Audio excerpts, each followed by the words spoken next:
Good morning students. Ninth social science का आज हम सिविक्स का लेसन करेंगे। समकालीन विश्व में लोकतंत्र। लोकतंत्र क्या है, लोकतंत्र कैसे है और लोकतंत्र क्यों है, ये सारी चीज़ें हम इसमें देखेंगे।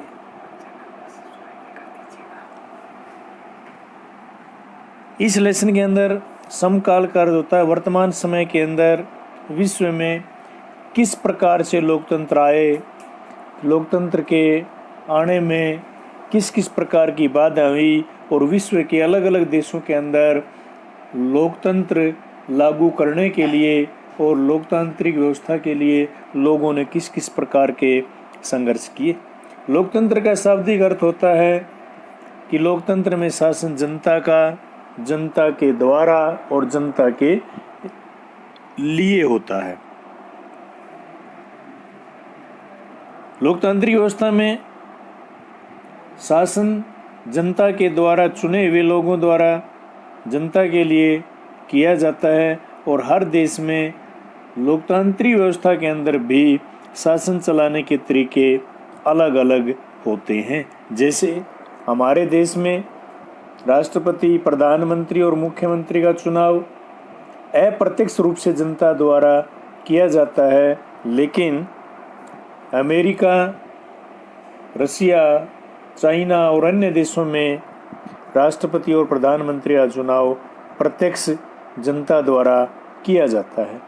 हम केवल सांसद और विधायक चुनते हैं और वो सांसद फिर दिल्ली में मीटिंग करते हैं और किस व्यक्ति को प्रधानमंत्री बनाना है वो तय करते हैं। प्रधानमंत्री कौन बनेगा ये भारत के संविधान के अनुसार जनता के हाथ में नहीं है, जनता के हाथ में केवल सांसद चुनना है।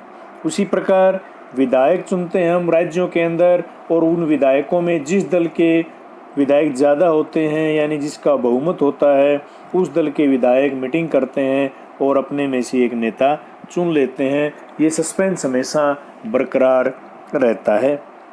इसका एक एग्जाम्पल मैं आपको बताता हूँ। 2014 के चुनाव में हरियाणा में जो चुनाव हुए और भारतीय जनता पार्टी को पूर्ण बहुमत मिला तो 2 दिन तक संशय बना रहा कि मुख्यमंत्री कौन बनेगा।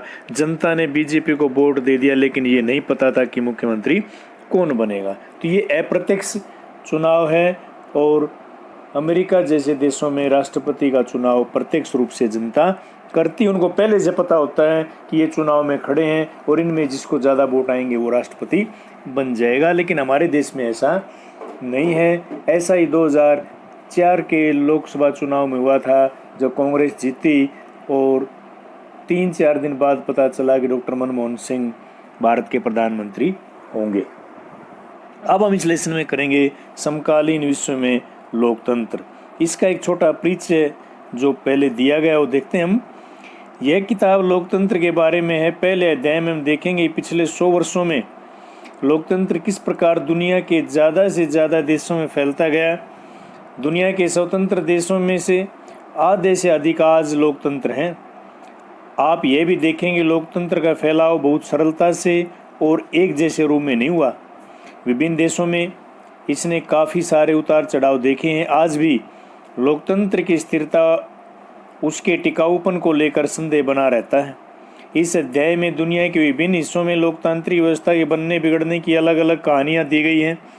ये उदाहरण आपको ये बताएंगे कि लोकतांत्रिक शासन के होने और न होने का क्या अर्थ है।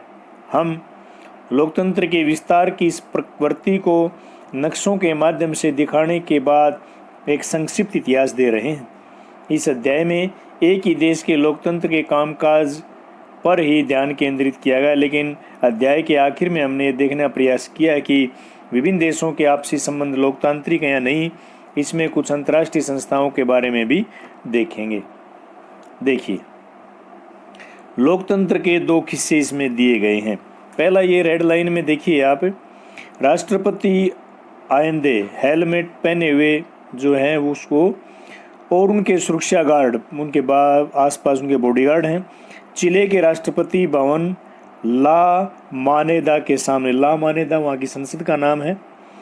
यह चित्र 11 सितंबर 1973 का है।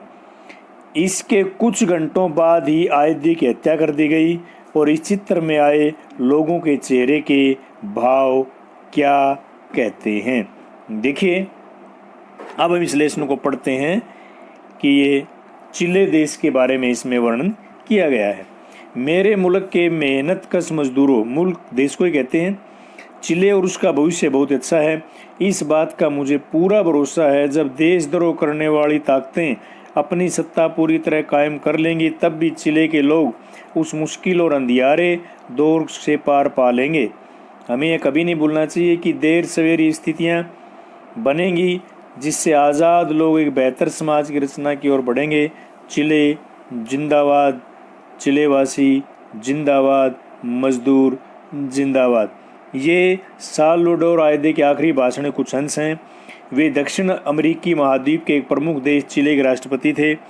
यह भाषण उन्होंने 11 सितंबर 1973 की सुबह दिया और उस दिन फौज ने उनकी सरकार का तख्ता पलट कर दिया और आयदे चिले की सोशलिस्ट पार्टी के संस्थापक थे और उन्होंने पॉपुलर यूनिट नामक गठबंधन का नेतृत्व किया।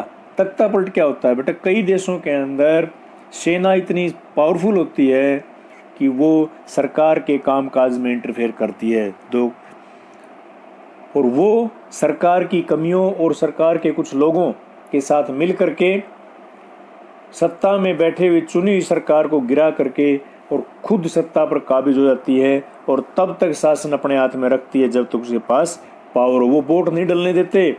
जब तक उनके पास पावर रहेगी वो तानाशाही बन करके जनता पर राज करते हैं और धीरे धीरे जब जनता उनके विरुद्ध भड़कती है, वर्षों में जा करके उनका शासन खत्म होता है। हमारे पड़ोस में पाकिस्तान में इस प्रकार के तख्तापलट 4 बार हो चुके हैं। जनता जिसको वोट देती है उनको पकड़ के जेलों में ठोक दिया जाता है और सेना के बड़े अधिकारी सारी पावर अपने हाथ में ले लेते हैं। ऐसा ही चिले में हुआ।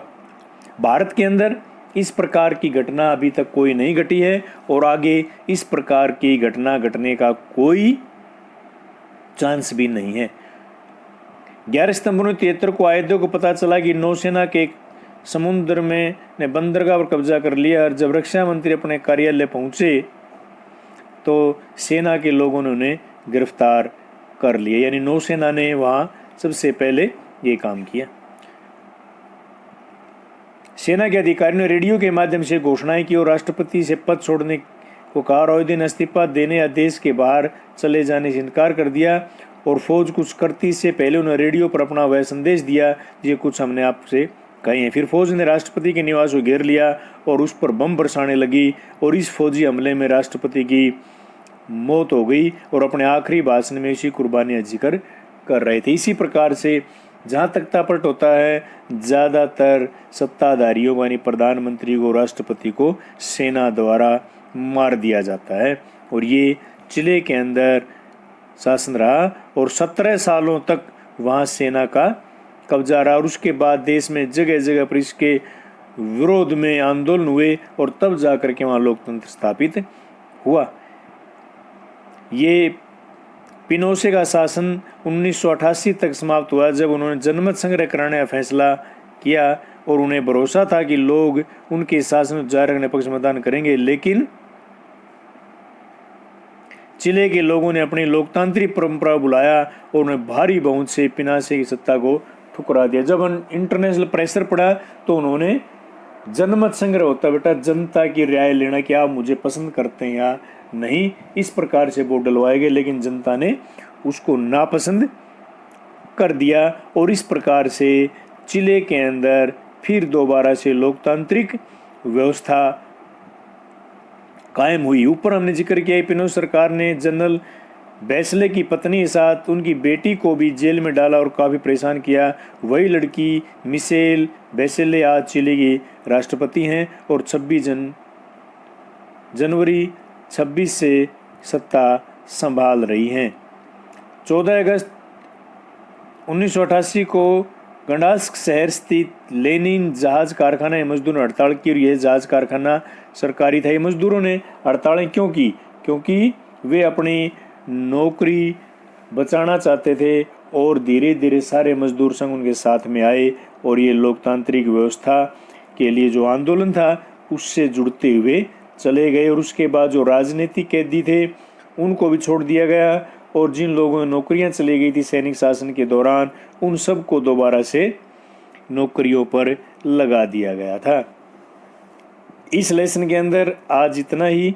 अगले भाग में हम इसको आगे और पढ़ेंगे।